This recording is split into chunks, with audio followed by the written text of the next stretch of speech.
In this video, I'm going to show you how to use print and cut faster and get the results you want in Lightburn.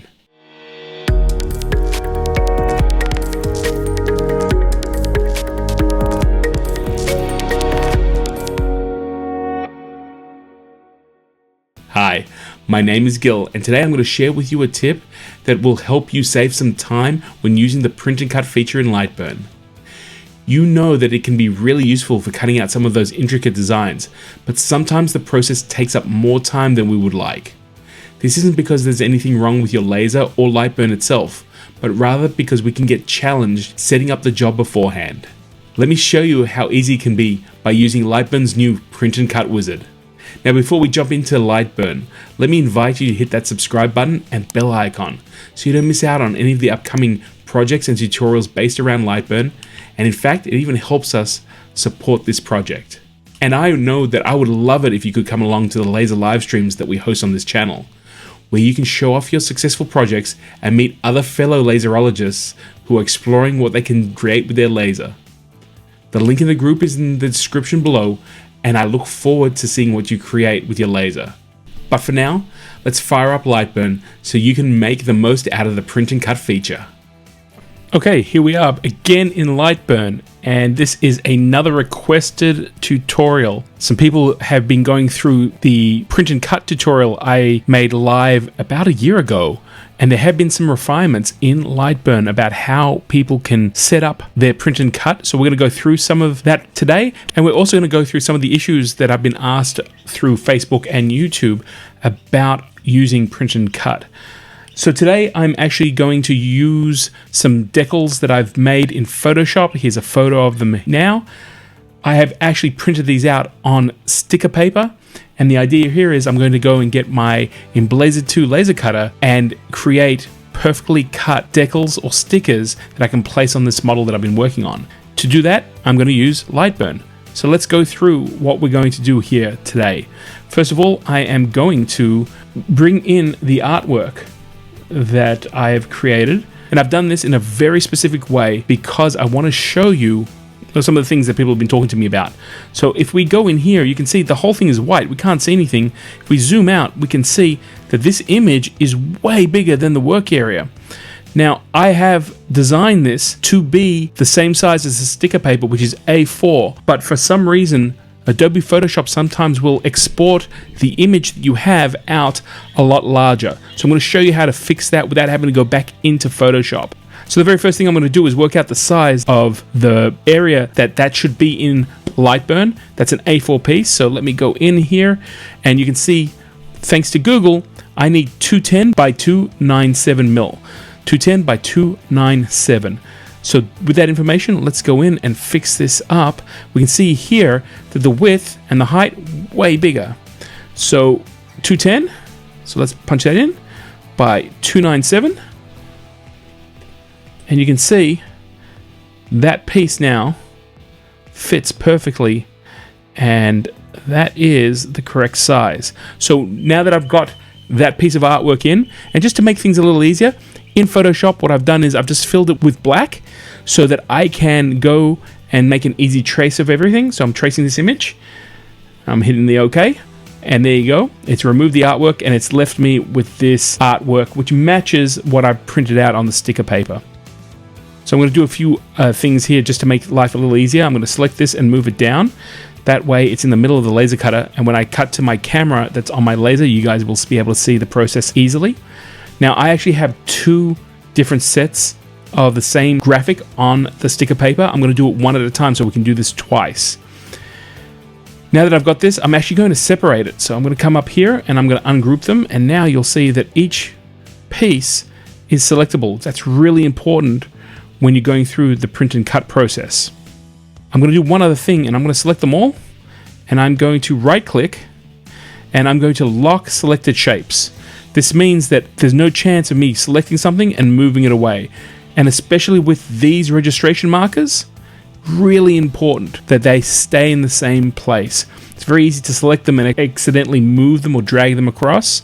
And if you're interested in the theory and why print and cut works that way, here is a video that I made a year ago with the link. Feel free to go through it. It dives deeply into the whole print and cut process and will explain to you how you can set up graphics in third-party software like Photoshop, bring them into Lightburn, and get a perfect cut every time.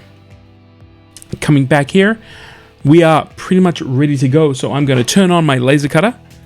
You're going to hear some, you may hear that in the background, and let's get to it. So the very first thing I'm going to do is I'm going to put the sticker paper in the laser cutter. Now that it's in the laser cutter, my next job is to actually start working with those registration marks. I need to line them up with the laser head. Now, previously, you'd have to do this by going to Tools, Print and Cut, and then actually going through setting the first point and the second point. We're going to do it a little differently here. The guys at Lightburn have now created a print and cut wizard, which is an amazing tool. So this is going to walk you through some of the manual steps that you'll see in my previous video. So the first thing we're going to do is we're going to select the first mark, and I'm going to grab the... Actually, I'm going to set this up a little bit differently. If you're in Print and Cut Wizard at this point, you can't select any of the other tools here. So just to make things a little faster, I'm just going to jump out there. I'm going to grab the Set Laser Position by clicking on a page, and I'm just going to click that over there, like that. It's moving. And now that I'm close by, I'm now going to click. Actually, I'm going to move it a little bit around. I'm going to click out of that. I am now going to Tools, Print and Cut, Start Wizard. So move that up a little bit. And I'm going to start positioning the laser head after arming the laser. So on my diode laser, you can see the laser light has illuminated. It's not going to cut anything through. It's just a little bit of current going through that. So I can actually see that. That's a part of the Emblazer 2 laser. If you've got a different laser, you may need to go in and work out how to activate that diode. And if you're using a CO2 laser, you may want to use a laser pointer for this part of lining up the markers with your laser head. If you press these move commands, it moves at a set point every time. And I like to actually not only check it through the camera that I've got set up, but I like to check it manually, because you want to make sure that it is dead set in the middle of that mark. I can't make this point more strongly. Is that a good word? More strongly? Your ability to line up the markers with your laser is going to be the factor of whether the cut comes out cleanly or whether there's a little bit of slippage on either side. So I've done that, that's set up. What I'm going to do now is select that marker, and I'm going to hit that Set First Target Position. And you can see there's a little circle here and a little marker. Beautiful. We've got that. I'm happy with it. I'm now going to select my second marker, and the guys at Lightburn have actually added this Jog to Selection button. And what's great about that is that it actually comes really close to the mark. You still got to do a little bit of pushing and pulling with the move command. And in fact, at this point, I'm just going to use the Option command. I'm moving it back and forth, back and forth. That's looking good. Let me just quickly jump over there and take a look. Yep, that's looking, yep, it looks good. Take your time with this. Make sure that you're happy with that registration point. At that point, I'm going to hit that second marker, and you can see the little blue marker comes up. Beautiful. This used to be pretty much the thing that took most of the time when you're doing it manually. With this wizard, very easy to do. Now you've got the aligned output scaled or no scaling. I always choose the scaling. And you can see here that Lightburn and the laser has now gone into ready for cut and print mode. So if I've done this all correctly, we should be able to go and hit the start button. But before that, I'm going to just quickly check here. Now I know my material, it's paper, so I'm going to put 0.1. And the other thing that I want to check is in my library, I have sticker paper because I use this quite often, and I'm just going to come back up here and align it. For this laser, it's 700, so it's pretty fast at 100%. One pass will cut through the paper, not the backing, so I can peel it off. I'll show you that a little later. As always, I always hit the preview, and I just skim through it. Let me see what's going on. That's all right. There's a little bit of a jagged line over here, but that's not a problem. That's actually part of the artwork. So we're going to hit OK, go back to the laser, and we're going to run the job.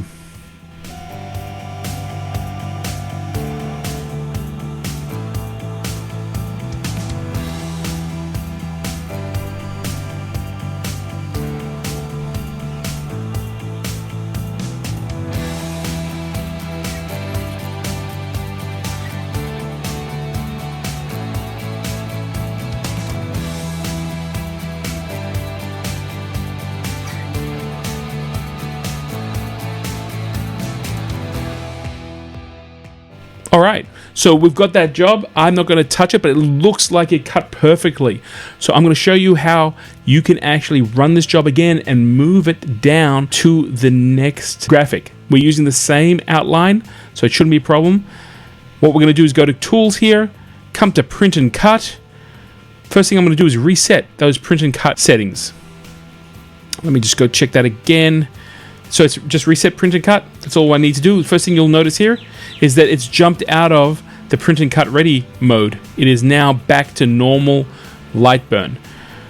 What we're going to do here is I'm going to grab my positioning tool and I'm just going to move it down a little bit.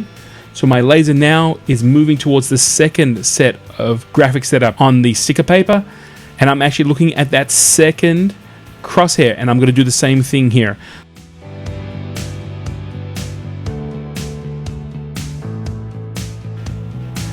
So that laser head is lined up perfectly with the very first position. And there's, some people will physically move the piece of paper. Because I'm actually framing this up for this tutorial, I'm going to do it manually.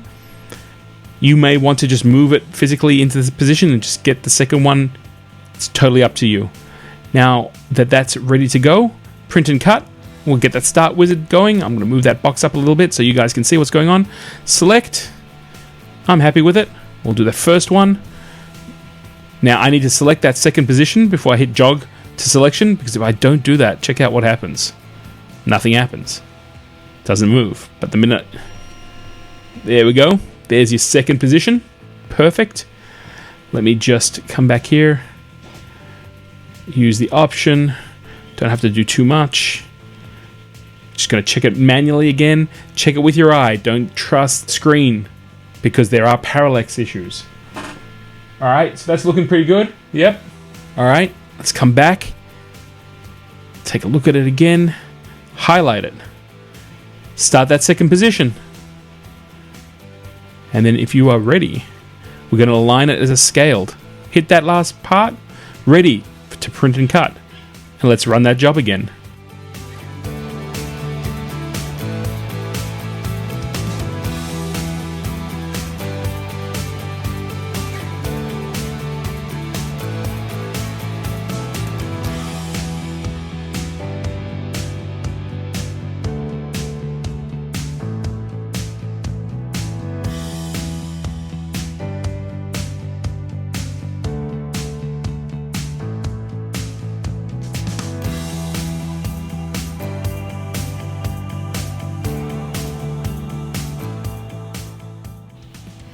Okay, and here we are. We've got our results. We've got two sets of decals.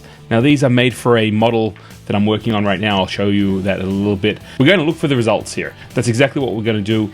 Both of these have been cut using the cut and print method. These are now basically, they're stickers. I can go and take these this way and just peel them off, and you can see they are perfectly cut out. There's one. I'm going to come down here. Let's go take a look at this one. In fact, there you go. You can see they are pretty much perfectly cut out. What I do want to show you though, and this is why I've left them on the backing and I haven't actually gone and removed them beforehand, is the fact that I leave these marks, and you can see here the registration in this is slightly off. On this one, you can see, I'm going to bring it up to the camera, just, can you see that there's a little bit of it's kind of like a little bit out, and you can see here on this marker, you can see that it's just the registration was tiny bit out on this one. On the second one though, it was perfect, and you can see there that it's right up against the line. In fact, I did this twice. You can see I've got two totally different sets, and you can see in here that if you look at this marker point, it's perfect. You see that one as well. So that's why you want to be really, really careful when you're doing this to make sure that you have the exact point when you're lining it up on your laser. I really can't stress this enough. Keep the marker points on your paper, check them out, see if they are dead on. If they're dead on like that, you have a perfect cut. Again, if you look here, you can see this one is slightly out. So same there. You can see also on the top on these on this one right here and right here, a little bit out. This one, I think that this registration mark, I think it wouldn't be a problem, but the rest of them, you know what? It's tight. The bottom ones aren't so bad, but again, you look at that. See, to me, that's feasible. This one would probably be a reject, but that one I probably could use. So there you go. Okay, so let's get these decals onto the ship, as they say, and this is the model I've been working on. This is a starfighter from a TV show called Buck Rogers, and this is what I do in between playing with my laser. I make all these interesting ships. I'm going to grab, which one am I going to grab? I'm going to grab this one, and I'm actually going to use some tweezers. Let me just go grab some tweezers, and we're going to get that decal on. I'll do that for you right now, so you can actually see why I did this in the first place. And while I'm doing this with stickers, you do not need to use just stickers. You can do this with any sort of project. You don't have to make. I'm actually going to stand up, guys. So I'm going to do this so you guys can see. Kind of doing it through the camera. Put that on. Let's see if we can straighten it a bit. Put it into the right space, because once it goes down, it ain't going to come back up. And that looks really good. Wow, look at that. That looks fantastic. Let's do the other one real quick. Let's grab the other sticker here. And again, with print and cut, you do not need to just do this with stickers. You can use print and cut in so many different ways. This is just the way that I want to use it right now. And as I said before, these are just normal sticker sheets. Oh, sorry guys. The glue on these sheets are so strong that I got it stuck to my finger. So it's kind of weird. So there you go. Let's see if we can get this in the same placement. I think that looks pretty good. Just hold it up to the camera. Pretty sure. Just want to check that real quick. Same placement. Yep. Oh, it's so close. It's so close. I think that's it, man. And there you go. I have now decaled the Starship, or the Thunderfighter, with both of them. I've got a little bit more work to do on this. It's looking good. Let's see, over there and over here. That's looking great. I've got to add a little bit more detail to this. This is going to be my hobby. Look at that. I can't get it too far up because it's on the desk. But guys, if you want to use print and cut to make decals, stickers, if you have a shape that you want to engrave on, if you want to get that to line up on your laser every time, and now with the print and cut wizard, you get to do it a lot faster. Okay, now you can utilize print and cut features in Lightburn quickly and efficiently. Any way you look at it, you've just leveled up your print and cut game. And you can use print and cut for a number of laser projects, not just to cut stickers and decals. We're going to go through some of the ways you can use print and cut in a future video, so stay tuned for that. Till then, if you want to learn more about how you can use Lightburn, feel free to check out some of these laser videos right here, and don't forget to come back and visit us on the laser live stream. As for me, I'm going to finish off another creative project using Lightburn. So till I see you next time, go and make something amazing.